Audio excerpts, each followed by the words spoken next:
Joel.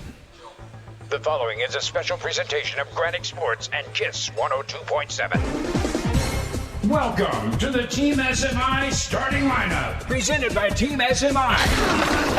This evening, Matt Skinner and company will give you all you need to know to get you ready for Friday Night Lights. This program is also streaming live on the Granite Sports Facebook page. The Team SMI starting lineup is presented by Team SMI. Also brought to you by State Farm Agent Amy Brown, Edward Jones of Carrollton, Douglasville, and Villa Rica, Osier Apparel, Southland Insurance, West Georgia Plumbing, Septic, and HVAC, and West Georgia Technology.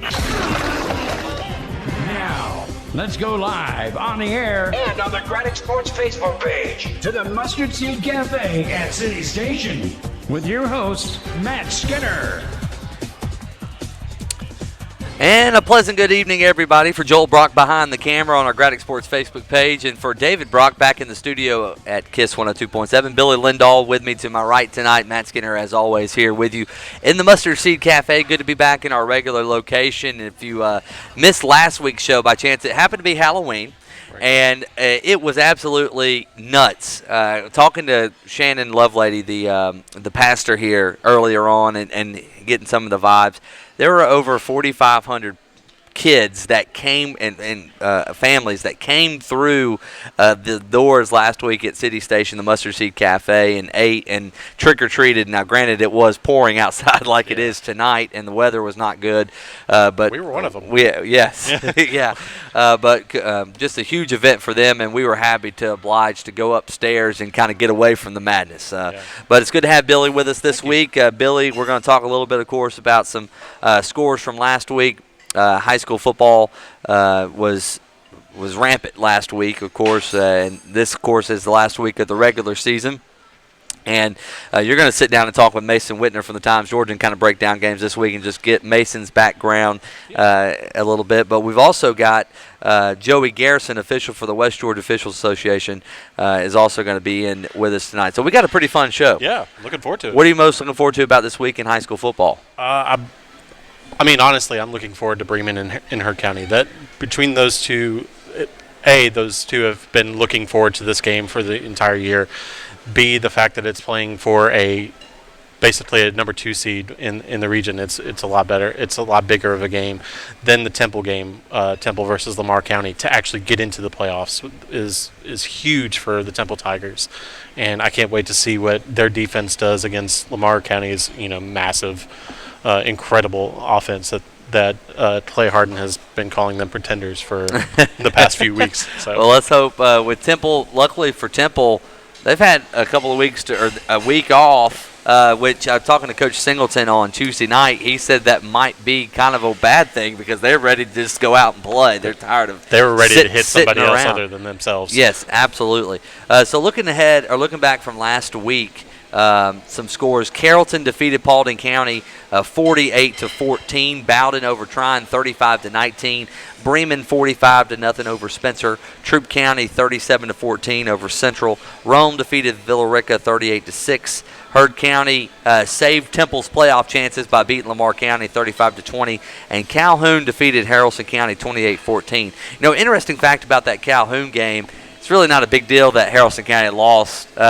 If they were to win in the first round, obviously it's good to have a home playoff game. Sure. But I would much rather play Pierce County than Peach County. You might travel farther for Pierce, but that's who Calhoun's going to face in the second round if they so choose to win their first round game. But to have a home playoff game in Haralson County, that would have been huge for the residents of Tallapoosa. I mean, that place was packed on Friday night, and and you guarantee it was going to be packed on. That playoff game, too. Absolutely. Carrollton Crews, they've got a big game coming up against Hiram. It really kind of starts the playoffs for them, if you think about it, because Hiram is a playoff team, and Hiram is probably better than the team that they're going to play in the first round of the playoffs. Most definitely. But, in Hiram, going up to Hiram, and Carrollton's going to get their best, or Hiram's best game, because Hiram has got senior night, and it's just going to be – I think Carrollton still wins, but I think it's going to be very, very vanilla offense. They're not really going to show anybody in the first or second round what they really have in the bag. Todd Laney is commenting and asking already, do you see Rockmart going far in the AA playoffs this year? Yes.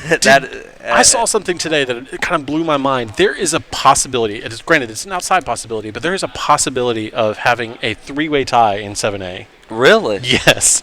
It's if completely... Model beats Rockmart, right. Is that how it is? Yes. I don't see that happening. No, though. nobody does. But at the same time, can you imagine how crazy that would be to have a three-way tie? Oh, man. I think that's just wishful thinking. Oh, gosh. I saw that today on Twitter, and I was like, you've got to be kidding me. Who would even think to talk about that? Rockmart's also moving up to 3A, too, which is something we'll talk about a little bit later on in the show.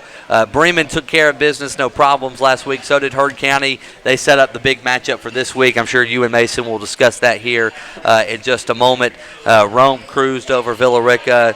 And that's really all that kind of happened last week. Mount Zion had the week off and just kind of getting ready to kind of close out their season. It was good to have Bowden get back on the right track. Bowden had been kind of slipping a little bit. Obviously, when you play teams like Christian Heritage and Darlington, that's bound to happen, though.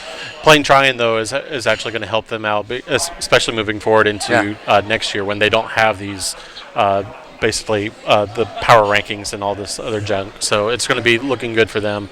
The other thing that really hurt, I think, for local teams, Troop actually beating Central last night just completely put the nail in the coffin, unfortunately. Yeah, and even if Central would have won that game, though, Chapel Hill won, and Chapel Hill would have had to lose both of their games, I think, is how that table kind of turned for them. So, but Central's got a chance to pull an upset. They got nothing to lose. I know Sandy Creek getting some stuff from their coaching staff that they're kind of banged up, and rightfully so. They played 2 tough games out of the last 3 weeks. They played Cartersville, and then last week they were on the ropes against Cedartown. Probably should have lost to Cedartown, and they pulled out a win. So we will discuss that game here a little bit later on. But we're going to let you and Mason sit down and talk about whatever y'all want to talk about right here next on the Team SMI Starting Lineup Show. Looking for a fitness experience that isn't your typical big box gym? At City Station Fitness, we understand going to the gym can be intimidating, and we want to change that. City Station Fitness, a proud supporter of the Team SMI starting lineup, makes your fitness experience fun and personal, and we promise to know your name by your second visit. Give us a try, and your first workout will be on us. City Station Fitness, behind CVS on Maple Street. For more information, visit citystationfitness.com and check us out on Facebook.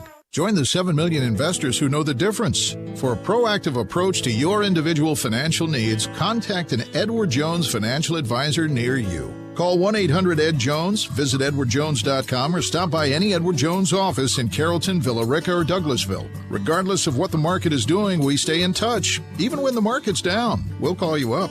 Proactive, not reactive. That's how Edward Jones makes sense of investing. Edward Jones in Carrollton, Villarica, and Douglasville. Member SIPC. Every football fan knows that the 2-point conversion can make all the difference in a game. That's why State Farm is here to help you go for 2 by combining your home and auto insurance.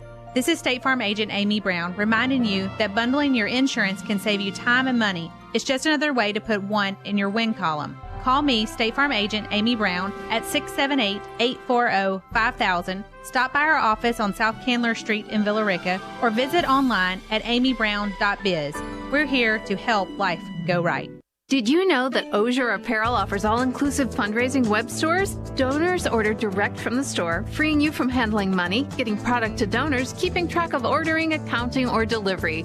Osier will work with you to set up your store. They'll even help with your design. From tote bags to t-shirts, headwear to outerwear, an Osier fundraising website puts the fun back into fundraising. To find out more or to set up your store, visit osierapparel.com or stop by their office on Avenue C in Carrollton. At West Georgia Plumbing, Septic, and HVAC, a family-owned and operated company, we understand the importance of keeping your family comfortable and home functioning properly. We are available 24/6 for any and all repairs and installations. We honor all military, first responders, teachers, and senior citizens with a 10% discount. Give us a call at 678-708-8883. And check us out online at westgeorgiahvac.com and westgeorgiaplumbingandseptic.com. To God be the glory. In America, someone's cell phone screen cracks every second. I'd hate to be that guy. Face it, someday you'll be that guy. When that day comes, don't send your phone off to be repaired. It takes weeks and costs a fortune. From busted screens to battery replacement, West Georgia Technology repairs phones and computers fast for a price that will make you smile. Ah, shoot. So who do I call again? West Georgia Technology, 678-664-0486, 928 South Park Street in Carrollton.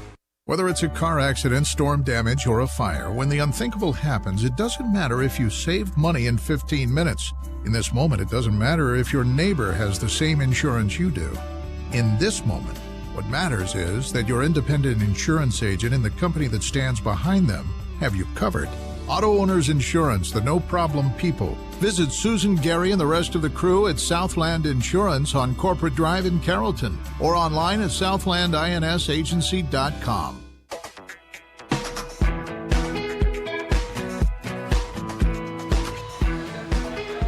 And welcome back into the Team SMI Starting Lineup Show. I am joined now with Mason Whitner, who is the sports editor for the Times-Georgian. Welcome, Mason. Thanks for having me. Yeah.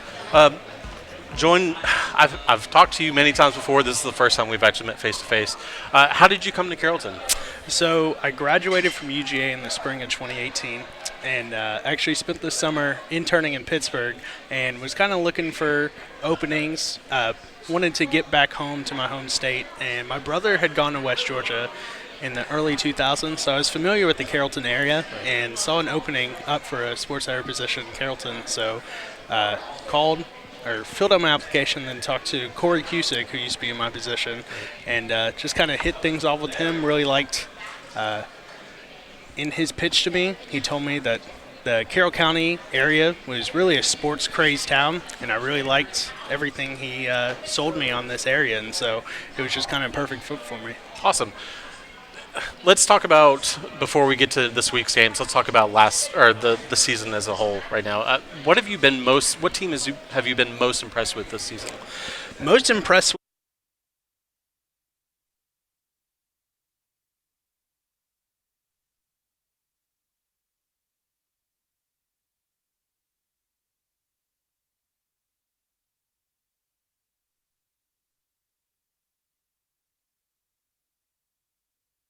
when they started summer practice this year, they were up to 66. Wow. So just everything he's been able to do in terms of numbers, and then the results have just kind of shown for themselves. They've got speed on both sides of the ball, and they've just really impressed me so far.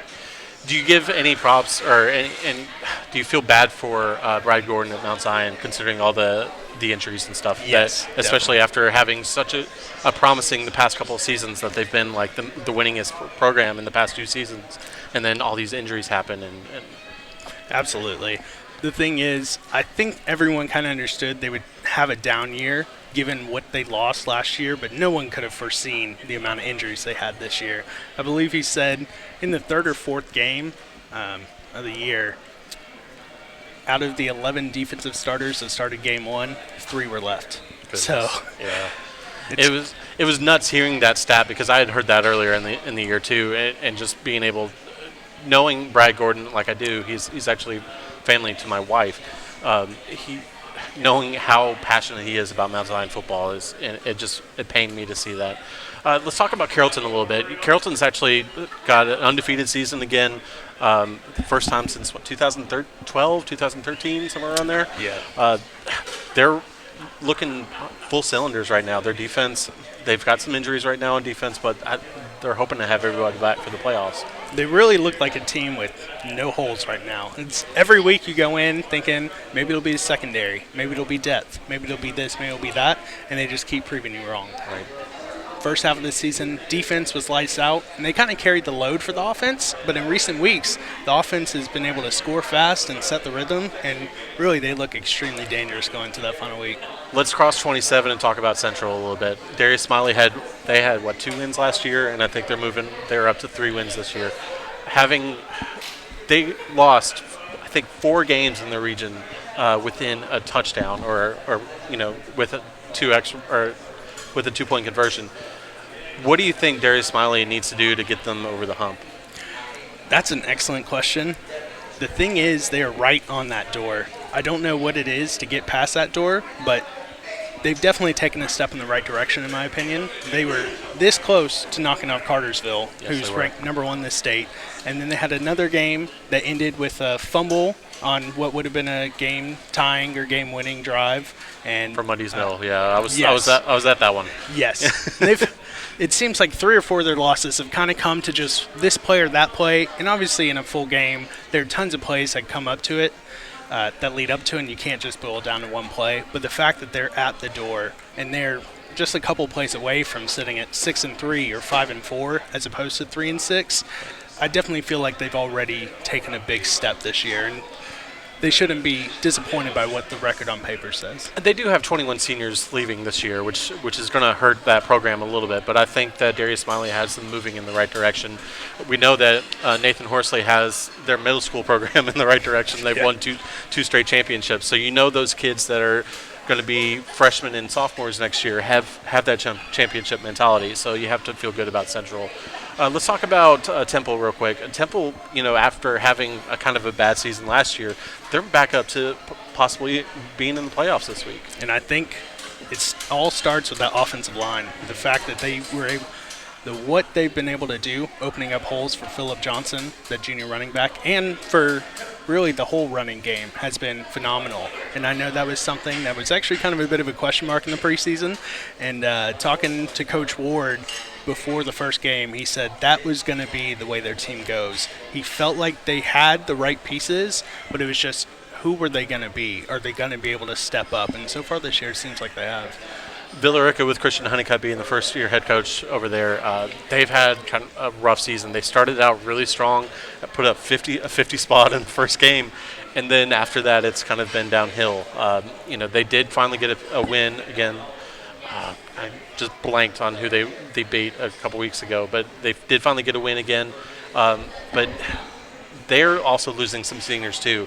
They've also had a lot of injury on the offensive line, which is Coach David Norris' specialty. So you have to think that Christian Honeycutt is also an offensive line coach and specialist. So you have to think that Villarica is going to be moving in the right direction, because I know that they're looking for that next offensive line to have that running game behind with Phillip Zachary. Granted, he's a senior, but getting past that. Definitely. And on top of that, just going from having 3 coaches in a 4-year span, this senior class has really been through a lot. Yeah. And it's so hard to not have that established consistency. And I think when Honeycutt gets another year or 2 in, to kind of put in his new system and work with personnel coming up, that I think they'll really take steps forward in the future. Heard County and Tim Barron started the season off 0-4. That's just a nightmare position for them, and then they've turned it completely around. With a win against Bremen, they'll be the number 2 seed in 5AA. What did they do to get them to that point? Well, talking to Coach Barron this summer, the number one thing was he was scared that this team would kind of put on these maroon jerseys, team that won state championship last year, and kind of realize we have to be that team that won state last year. And he knew that there would be growing pains. They lost so much last year. But if they just stayed committed to the game plan and grew up, that they'd have a chance to be a good team by midway through the year. And I feel like they've just kind of stuck with the game plan, listened to what coaches had to say, and they're back to playing brand football. Going across the sidelines for this week's game, talking about Bremen, speaking of 0-2 losses with Bremen, and I heard Rooster Russell say earlier this week that 0-2 is about as rock bottom as you can get at Bremen, for this program. But their seniors and their offense has changed week by week and has gotten better and better and better every week. I see next week or tomorrow night being a defensive battle, but their offense has gotten a lot better than it was. The offense definitely has taken a lot of steps this year, and I can see it being defensive battle. I remember last year, going into the break, it was 2-0 Heard County, if I recall correctly. And the only points came off a safety that Bremen had. So I definitely see it being our defensive battle. But yeah, it's kind of what are you going to get from Bremen's offense this week? They have the ability to be so versatile and switch it up based on who they're going to play, and I feel like that's really helped them out. Let's move ahead to this week's games. Let's start with our broadcast games this week. Let's start with B92 Country, which Matt Skinner will be calling with Coach Nathan Horsley. Sandy Creek at Central. Central can get something going against Sandy Creek, but with Sandy Creek's injuries that Matt just spoke about earlier. But they need to get something on the right step. Jetmore has talked about winning the first game and winning the last game and having that done for you.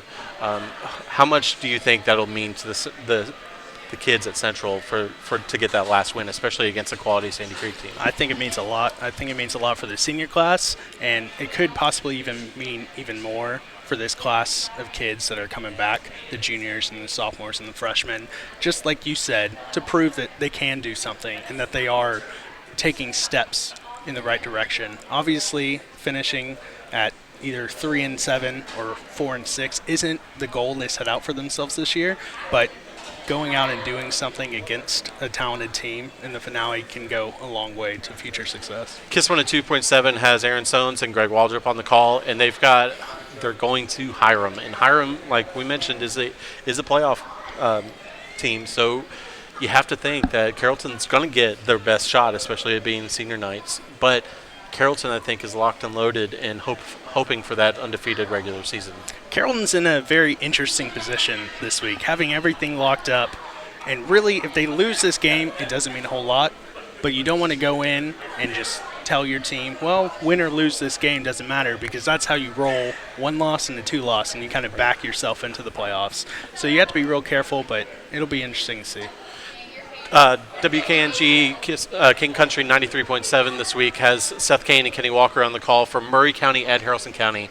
Haralson County hoping to finish out their season with a W before they get to the playoffs. Granted, they wish they could have gotten that win against Calhoun to get that home playoff game, but I really think that Coach Peavy and squad are going to have them ready for Murray County. I think so too. I think another case of not wanting to back yourself into the playoffs. You especially don't want to go in coming out back-to-back losses. I think they'll be strapped up ready to go tomorrow night. And I forgot to mention Haralson County earlier, but you have to be impressed with losing who they did last year and just basically plug and play this year. It's been really impressive to see what they can do with their offense. Yes, all along the offense, but especially you lose a transcendent talent like Traylon Shepard, and the first question everyone's going to ask is, how do you replace him? Right. Who steps in his place? And they've been able to do it not by one person, but by committee, which in some ways is even more impressive. Just everyone stepped in. Great Classics 98.9 with Casey Bass and Clay Harden on the call have the Bremen Heard County game, which you will be at. I will be. What are you looking most forward to at this game?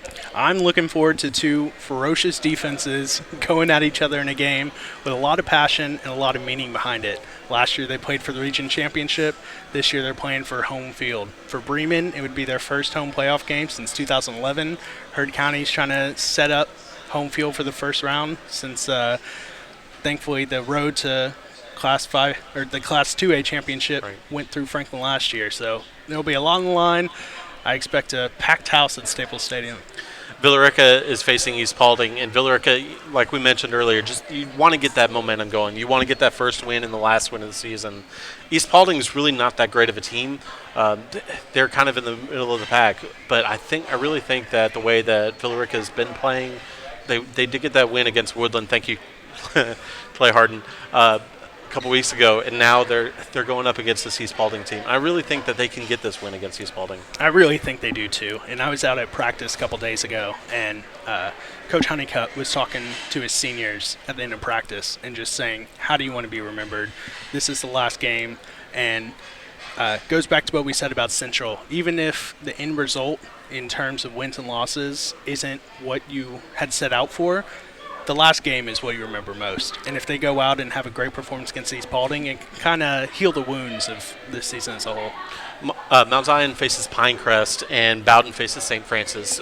2 completely and different teams on different ends of the spectrum.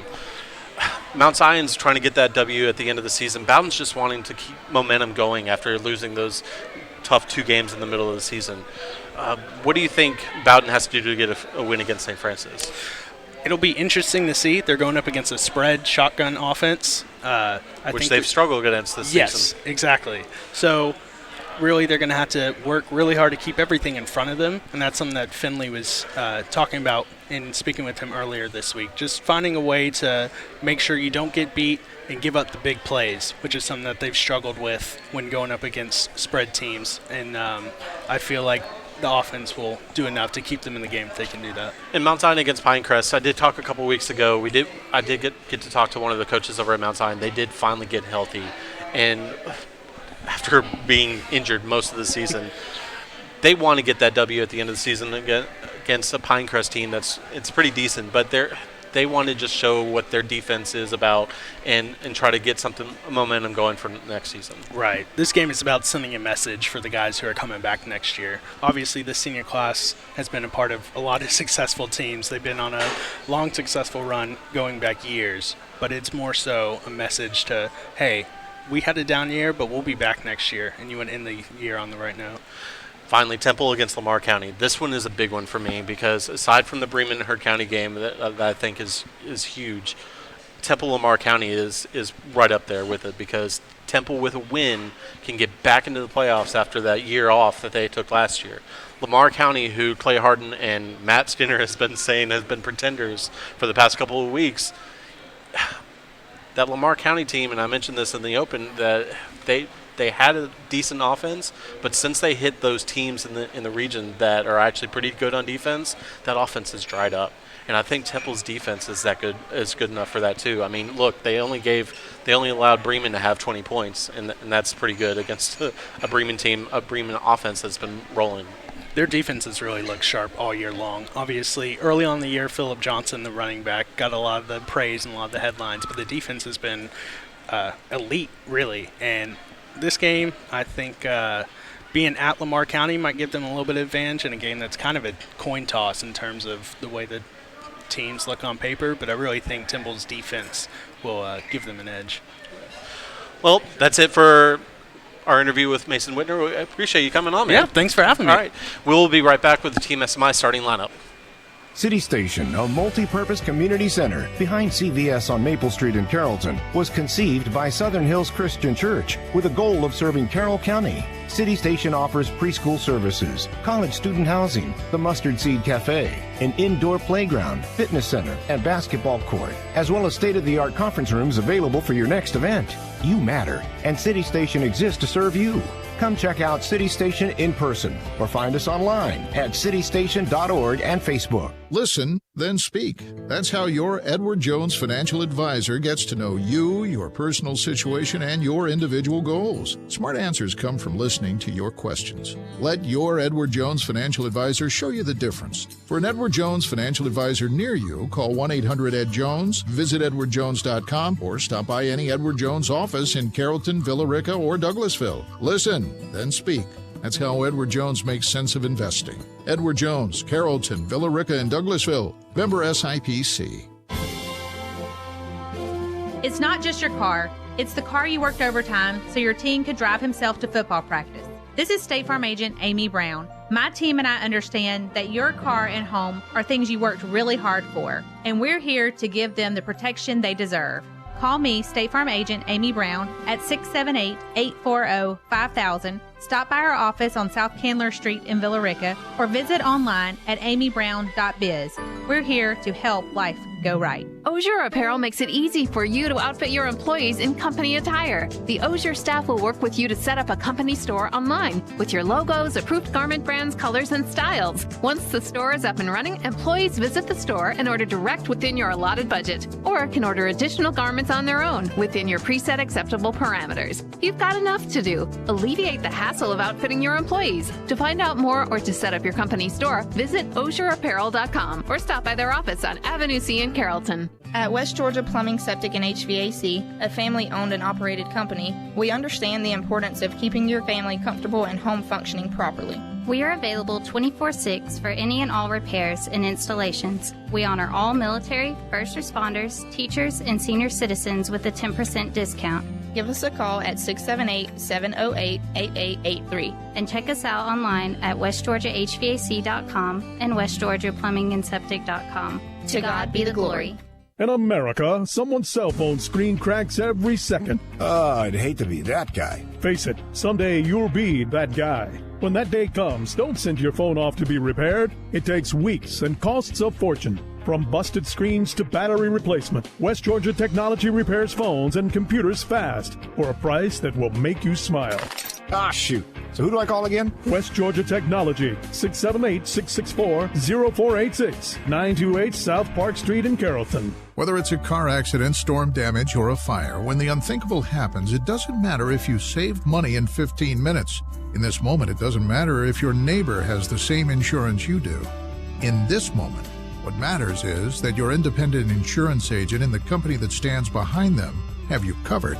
Auto Owners Insurance, the no-problem people. Visit Susan, Gary, and the rest of the crew at Southland Insurance on Corporate Drive in Carrollton or online at southlandinsagency.com.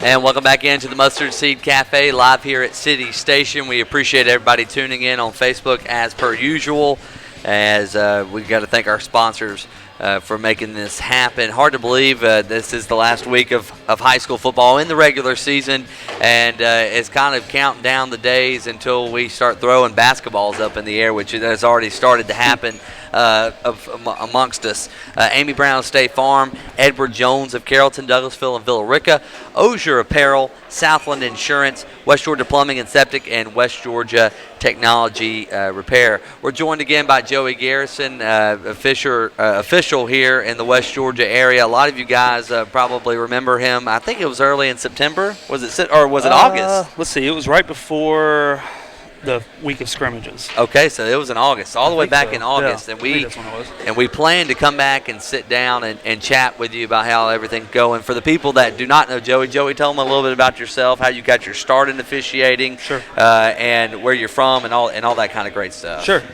So I live here in Carrollton. I've lived here for 9 years now. Yeah.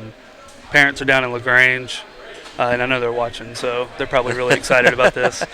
But as far as officiating goes, started out as a flag football official over at West Georgia.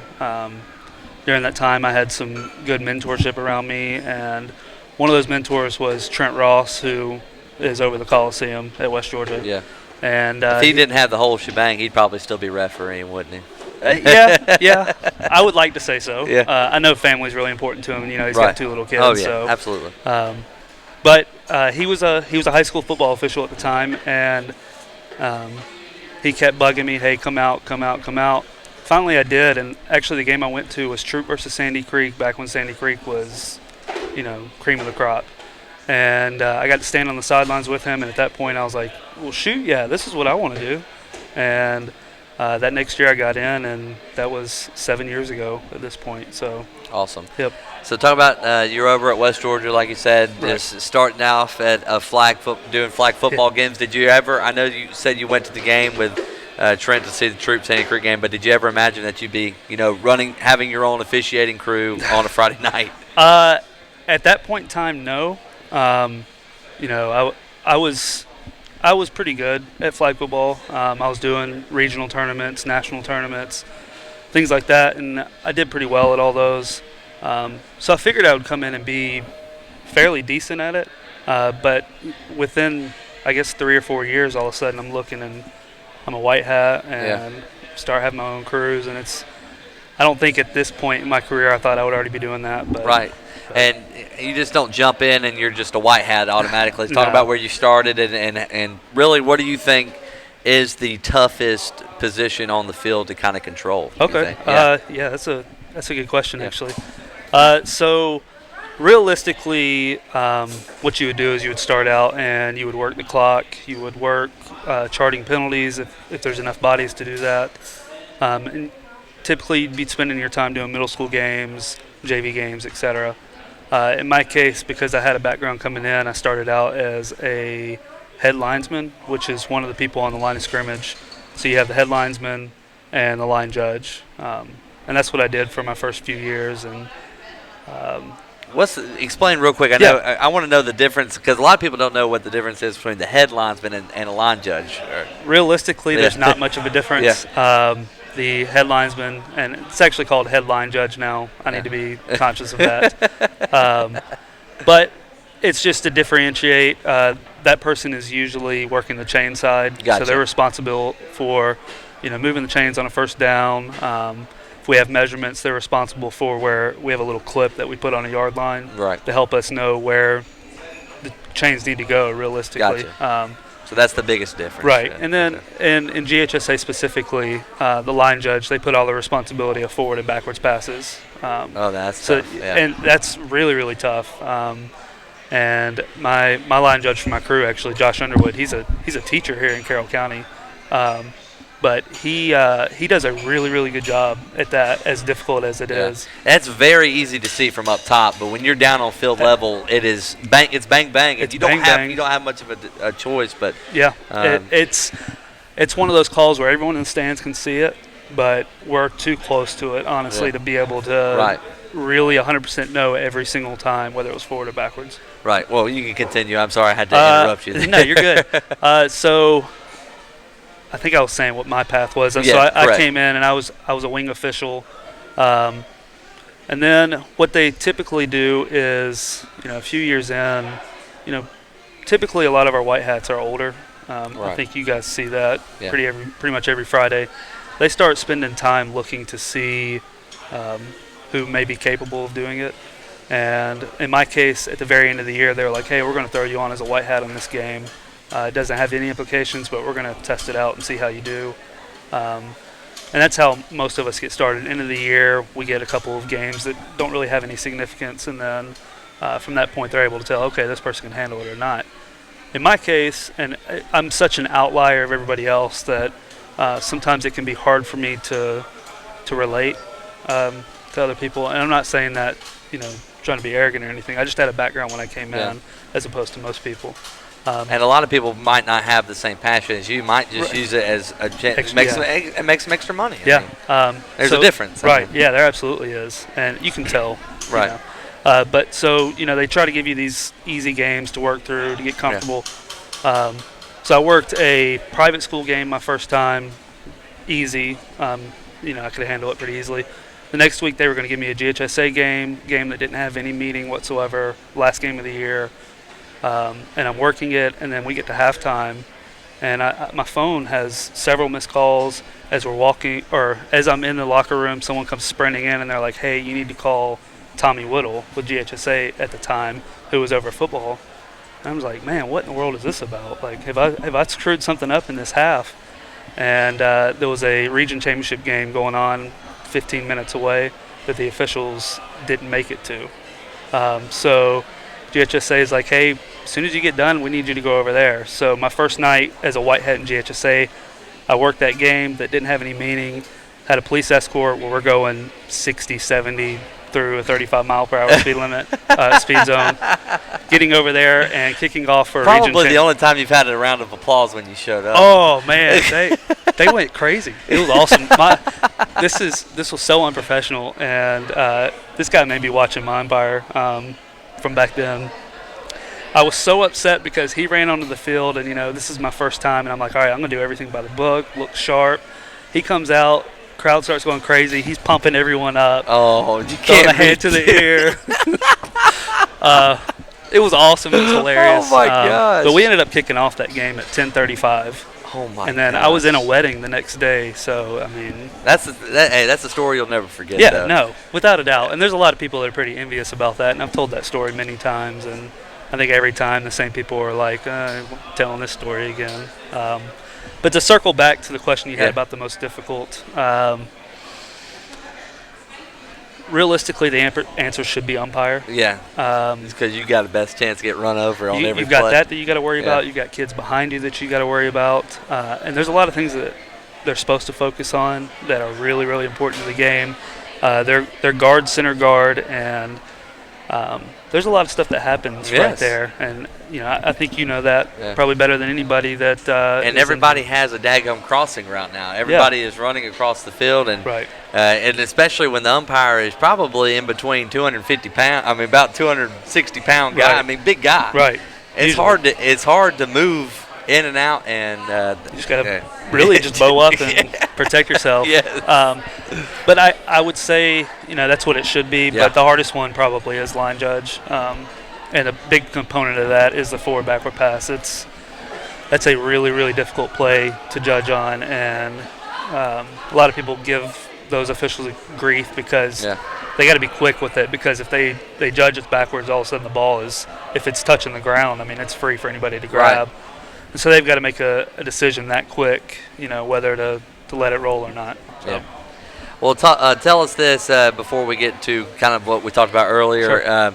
You talked about, or we see each and every Friday night, or we hear how shortages of officials are happening. Yeah. Will you guys have to, when it comes down to the actual playoffs, will you guys have to go elsewhere and call games, or are you allowed to call games in this area, or how does that work? Did this GHSA officiate? Right. Do they, I guess, contract y'all out elsewhere is basically what I'm saying. Yeah. Mixed crews and all that kind of stuff. It's kind of twofold. GHSA has what they call area crews, and it's a mixture of people from all over the state. So they have those, and I think the last time I heard they had 12 of them. I think it may be a little more than that, but I'm not sure. So they have those, and they go to various places throughout the state. And then we have what are called association crews. So we'll have, 7 officials from one association, their crew, and then GHSA will decide, hey, where you go. And realistically, it won't be anywhere near here. It won't be any of the teams that we've had throughout the year.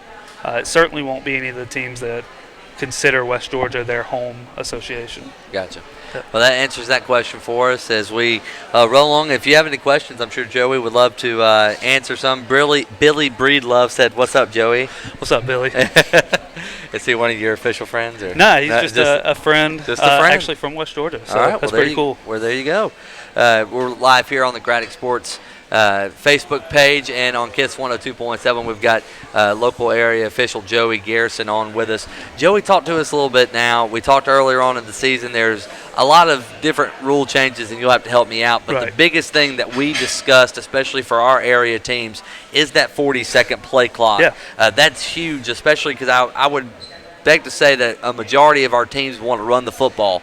And when you have a lead and you can start to get some pile-up some plays and take that clock down, having that extra 15 seconds really and truly does help. It does. It actually might end the game a little bit earlier. Right.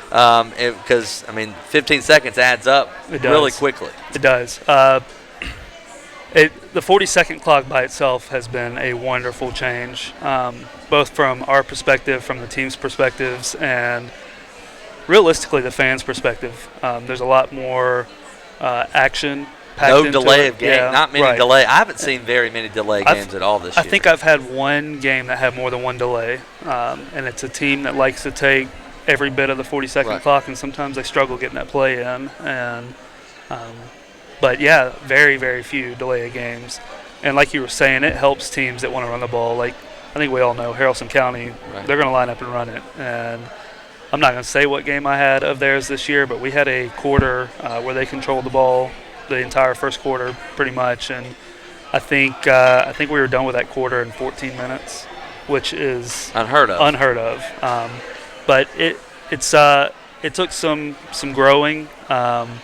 I know Coach Barron and I had a pretty lengthy discussion about the 40-second clock early on in the year, but it's just taken some getting used to, and that's also with our clock operators in games. If they have a visible 40-second clock, it took some learning for them to figure out how to operate that. But I say overall it's been an awesome addition. And then the rest of the rule changes haven't really changed much.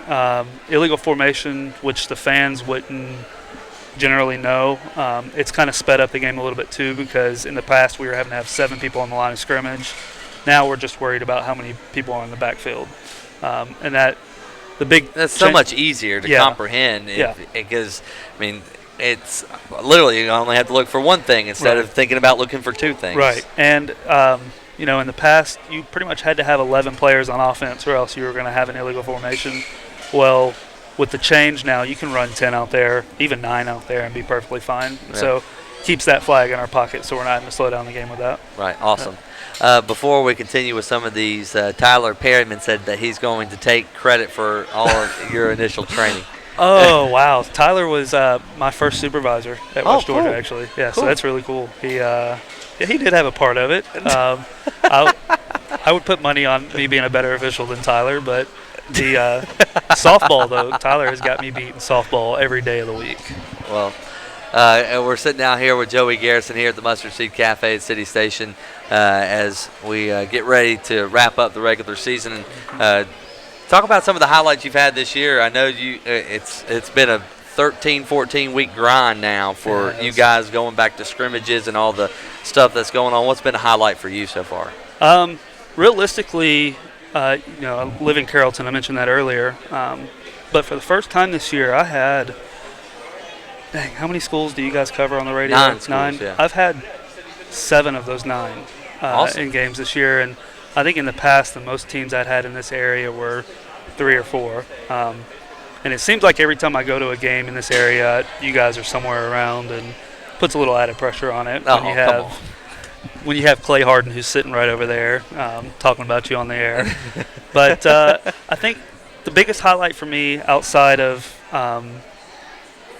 my crew, which I need to give them some props, the guys that live in this area, Josh Underwood, who I mentioned earlier, Alan Chestnut, Walter Dunson, who a lot of people know. And then the rest if you don't know Walter, what have you been doing these last couple years? Seriously. He's a heck of an official, too. He's newer to it, but he's going to be good. I would even venture to say if he gets after it, he may make a return to the NFL. All right. Yeah, he's good. But calling with them has been incredible. We had a great year. Some ups and downs along the way, just like football teams, but really happy with the effort they put in this year. And then, like I said, just calling all the area teams. And I've been able to build relationships a little better with coaches in the area. Like Coach Barron I mentioned earlier, him and I had some discussion last week about some film that he had questions on, and it didn't have anything to do with me or my crew, but just to be able to build some kind of rapport with him and Scott Peavy up at Haralson County, Coach Honeycutt at Villa Rica. You are not the enemies. I mean, no, y'all. Everybody, I think, gets kind of a bad vibe, and I'm worse about it too, because I'll chew out an official too. But my family is all about officiating. That's who they are. So I see it from both ways. But you guys are out there to call what you see. To the best of our ability. To the best of your ability. Very rarely are you just going to screw a team over. Yeah. Never want to do that. It seems like that sometimes, and it does. But I promise you, at the end of the day, they would rather keep their flags in their pocket. Yeah. Most of us would. Yes. You'd be naive not to say that there's some of that out there. Flag happy. They like to see themselves. Right. Or even on the other side, there are some teams out there that you have to wonder, are they getting calls? But everyone I know is very fair and just, and they're not worried about who wins the game. They just want the kids to have fun, hopefully be safe, and get out of there okay. But as far as coaches go, we'll have our moments during games.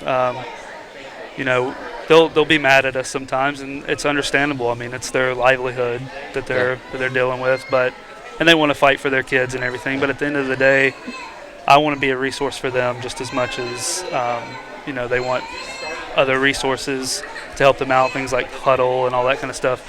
I feel like they should be able to reach out to me at any point and if they have questions. So that's one thing that I've really enjoyed this year is just building those relationships. It's always good to stay in good graces.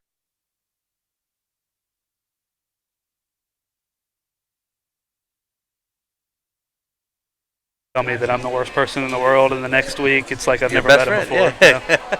So tell me this before we let you go: your biggest pet peeve as an official, or something that's just driven you crazy this year. Biggest pet peeve, fans. Really? Yeah. Not so much, fans that are passionate about their teams. Bowden. You've seen their fans. They're loud. They're rowdy. They can get on us a little bit. That's all fine. But when you have fans that start questioning your integrity and start threatening you and things like that, that's worrisome. It's troublesome. See a lot of articles, thankfully not from this area or really anywhere in the state that I can recall, that officials are getting attacked after games and things like that. And it sucks, but at the end of games, it's always in the back of my mind of like, all right, where am I? how can I get out of here if trouble comes up? Yeah. And there's bad apples everywhere, you know. And Yeah.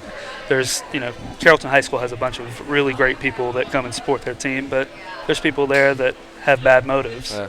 And that's really the big thing is fans that are just looking to stir up trouble. Yeah. One more thing before I let you go, because I want to ask this too. With Sure. the NFL, they've had all kinds of problems, and I want to hear your opinion from the officials' point of view. Because Sure. seeing as like an average football fan, you know, they have instant replay, they have all this stuff, and it seems to me that they're still still missing some pretty big calls. So I'll start out with it's very frustrating for me to watch as well, from an official's perspective. The second thing is the NFL is pretty much handcuffing those officials. Right. The rules are far too complicated. The replay on pass interference is not a good idea. There's some things that you've just got to let be subjective in a game. And I'll tell you, 99% of the time they're right. But with the rules and how convoluted they are and with how much replay can be shown over and over and over, you're going to see the mistakes, and they're usually going to be big mistakes. But there's pass interference on every play. There's holding on every play, give or take. Yeah, give or take. Essentially. It's so hard to, and I hate it for the officials because how, by the lay of the law, yes, that might be pass interference, but there's so many elements, and it's hard to, play it over on instant replay and just watch it over and over again. Yeah, I feel bad for him. At the same time, there's a changing of the guard that's going to be taking place in the NFL in the next 2 or 3 years, because the average age of officials in the NFL it's getting up there, and you'll start seeing the same with like the SEC. You're going to see a lot of younger guys start filing their way in there, and I don't know if you were at the West Georgia game this past Saturday. Josh and I were. Yeah, you are the TV red hat guys, the most hated people in all of sports. Yeah, I agree. For officials, red hats are awful because it slows everything down. It takes you out of rhythm. Right. Same can be said for teams. But that crew that was out there, they were very, very, very good. Yeah. And I told Josh, I was like, man, this whole crew could go work in the SEC. And realistically, there may be a good chance that in a few years we'll see a lot of those guys in the SEC and in the ACC, just as that changing of the guard and the changing of philosophy starts happening. Well, Joey, thank you so much for coming in and being on the show. Appreciate you guys having me. And hopefully we'll be able to see a lot of our local teams go far, and hopefully you get to call as many games I hope so. down the stretch as you can. Week 15 would be awesome. Oh, state championship game would be great. Hey, when we come back, we'll wrap things up. Don't have a lot of time, but we'll talk about our radio games and a whole lot more right after this. Looking for a fitness experience that isn't your typical big box gym? At City Station Fitness, we understand going to the gym can be intimidating, and we want to change that. City Station Fitness, a proud supporter of the Team SMI starting lineup, makes your fitness experience fun and personal, and we promise to know your name by your second visit. Give us a try, and your first workout will be on us. City Station Fitness, behind CVS on Maple Street. For more information, visit citystationfitness.com and check us out on Facebook.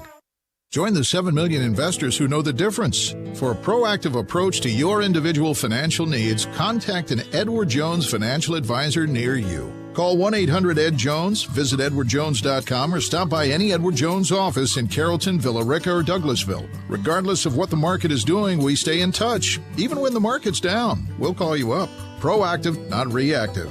That's how Edward Jones makes sense of investing. Edward Jones in Carrollton, Villa Rica, and Douglasville. Member SIPC.